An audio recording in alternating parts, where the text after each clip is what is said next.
Ayan, so magandang umaga po sa ating lahat mga farmers. Welcome po ulit no, sa ating vlog, Search the Farmer, ang guro magsasaka ng Cebu nga Cebu.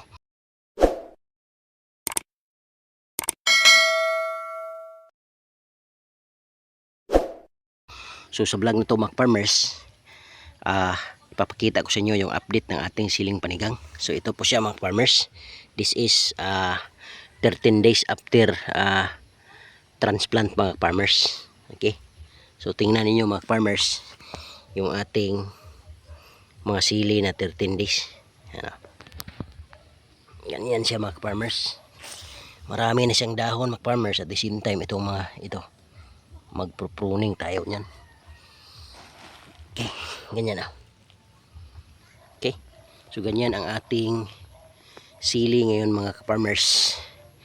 At saka ano ito mga farmers, 5 plat ito mga farmers. 1,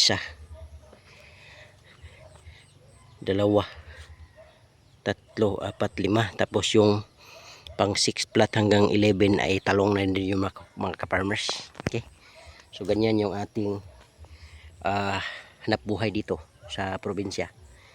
So nagsasaka tayo mga farmers. So ganyan talaga, balik. Yan na yung ating 13 days old na siling panigang. Di ba? Ang ganda. So importante dito mga farmers, consistent yung pag-aalaga natin.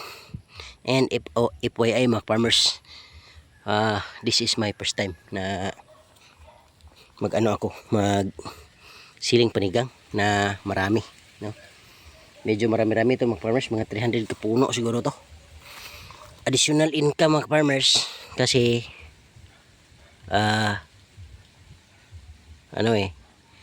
mayroon tayong trabaho. Yung trabaho ko mga farmers is teacher ako. Kaya nagsa-sideline din kasi yung sweldo tama lang sa pamilya mga farmers. Kailangan talaga ng buffer kasi kung walang buffer mahihirapan, no? Wala tayong savings. So kaya ganyan, tanim-tanim lang. At least darating din naman ang araw mga farmers na makapag-harvest tayo, no? So maraming salamat at ingat po yung kayong lahat mga farmers.